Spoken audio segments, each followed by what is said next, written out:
ইভিনিংয়ে যদি এরকম মুচমুচে এবং ক্রিপসি লোটে ফ্রাই পাওয়া যায় তাহলে তো কোনো কথাই হয় না। এই লোটে ফ্রাইটা আমার এবং আমার বাড়ির লোকের খুবই প্রিয় একটি স্টার্টার আইটেম, এবং বেশিরভাগ ইভিনিংয়ে আমরা যদি এই লোটে মাছটা বাড়িতে থাকে আমরা তো এই আইটেমটা করেই থাকি। তো চলুন চটপট দেখে নেওয়া যাক এই লোটে ফ্রাইটা বাড়িতে আপনারা কী তাড়াতাড়ি এবং কত অল্প উপকরণে করে নিতে পারেন।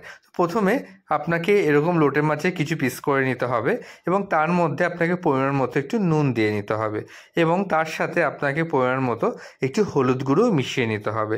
এখানে আপনারা চাইলে ঝালের জন্য আপনারা কাঁচা লঙ্কাও কুচি ইউজ করতে পারেন, বা আপনারা যদি বেশি ঝাল খান তাহলে লঙ্কার গুঁড়ো ইউজ করতে পারেন। এছাড়া এর মধ্যে আপনাকে সামান্য পরিমাণে গোলমরিচের গুঁড়ো দিতে হবে এবং এর মধ্যে সামান্য পরিমাণে আপনাকে একটুখানি গরম মশলা গুঁড়ো দিতে হবে। এছাড়া আপনাকে একটু আদা বাটা এবং একটু রসুন বাটা দিতে হবে এবং তার সাথে কিছু পরিমাণে ধনেপাতা কুচি দিতে হবে এবং অল্প একটু লেবুর রস দিয়ে নিতে হবে। এবং এইভাবে আপনাকে সমস্ত উপকরণ দেওয়ার পরে মাছটাকে ম্যারিনেট করে 10 থেকে 15 মিনিট রেখে দিতে হবে। এর থেকে বেশি আপনার এই মাছটাকে ম্যারিনেট করে রাখার দরকার হয় না, বিকজ লোটে মাছ থেকে অলরেডি একটা জল রিলিজ করে। তো বেশি পরিমাণে যদি আপনারা ম্যারিনেট করেন তাহলে এখানে অনেকটা জল রিলিজ করলে আপনার মাছের টেক্সচারটা বা টেস্টটা অনেকটা বেশি কমে যায়। তো এর থেকে বেশি ম্যারিনেট করার অন্তত লোটে মাছের দরকার হয় না। এমনিও মাছ বেসিক্যালি চিকেনের থেকে অল্পই ম্যারিনেশনে রাখতে হয়। তো আপনাকে এরকম একটা ম্যারিনেট করে নেওয়ার পর 10 থেকে 15 মিনিট রেখে দিতে হবে এবং অন্যদিকে আপনাকে কিছু ব্যাটার তৈরি করে নিতে হবে। তো একটা প্লেটে আপনাকে প্রথমে একটু বিস্কিটের গুঁড়ো নিতে হবে। এটা দোকান থেকেই কেনা বিস্কিটের গুঁড়ো আমরা ইউজ করেছি 4 চামচ মতো।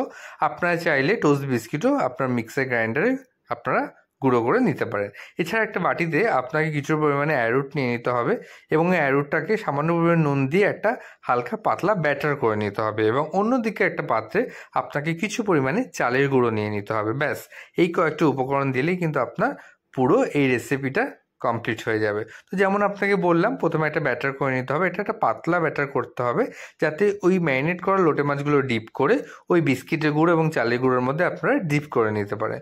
তো আপনাকে প্রথমে কি করতে হবে, এক এক করে এই ম্যারিনেট মাছগুলো লোটে মাছগুলো প্রথমে আগে আপনাকে চালের গুঁড়োর মধ্যে ডিপ করে, তারপর আপনাকে অ্যারুটের ব্যাটারটার মধ্যে ডিপ করে আপনাকে এখানে বিস্কিটের গুঁড়োতে ভালো করে একটা কোট করে নিতে হবে। উল্টে পাল্টে চেপে চেপে আপনাকে কোট করে নিতে হবে এবং একটা দেখুন এরকম একটা লেয়ার আপনার পুরো মাছের গায়ে লেগে যাবে। ব্যাস, এইটুকু করলেই আপনার কিন্তু এটা কমপ্লিট। আপনার এটা করার পরে আপনারা 10 থেকে 15 মিনিট আপনার ফ্রিজে রেস্টের জন্য রেখে দিতে পারেন যাতে সেট হয়ে যায়। এছাড়া আপনারা চাইলে সঙ্গে সঙ্গে ফ্রাই করে নিতে পারেন, কোনো অসুবিধা নেই। আমরা সাধারণত 10 থেকে 12 মিনিটের মতো ফ্রিজে রেস্টের জন্য রেখে দিয়েছিলাম এবং আপনারা চাইলে এটা স্টোর করেও 1 থেকে 2 দিন কিন্তু আরামসে রেখে দিতে পারেন। এবং বাড়িতে যদি কোনো গেস্ট আসে বন্ধুরা, এই রেসিপিটা আপনারা যদি খাওয়ান তাহলে আমরা বলবো অবশ্যই সেদিনকার কিন্তু শো স্টপারের খেতাবটা আপনিই নিয়ে নেবেন। তো অন্যদিকে একটা পাত্রে ভালো করে তেল গরম করে আপনাকে একে একে এই লোটে মাছের যেই পিসগুলো আপনারা রেডি করেছেন ফ্রাইগুলো আপনাকে একে একে দিয়ে নিতে হবে এবং একটু লোটে মাছটা যেহেতু খুবই নরম একটা মাছ, একটা পিঠ ভালো করে লাল লাল করে ভাজা হয়ে গেলে এবং একটু স্টেবল হয়ে শক্ত হয়ে গেলে তারপরে একে একে আপনাকে প্রত্যেকটা মাছ এরকম উল্টে পাল্টে দুপিটি ভেজে নিতে হবে। এটা করতে বেশি সময় লাগে না, ফ্রাই করতে ম্যাক্সিমাম 7 থেকে 10 মিনিটের মধ্যে পুরো ফ্রাইটা আপনার কমপ্লিট হয়ে যাবে।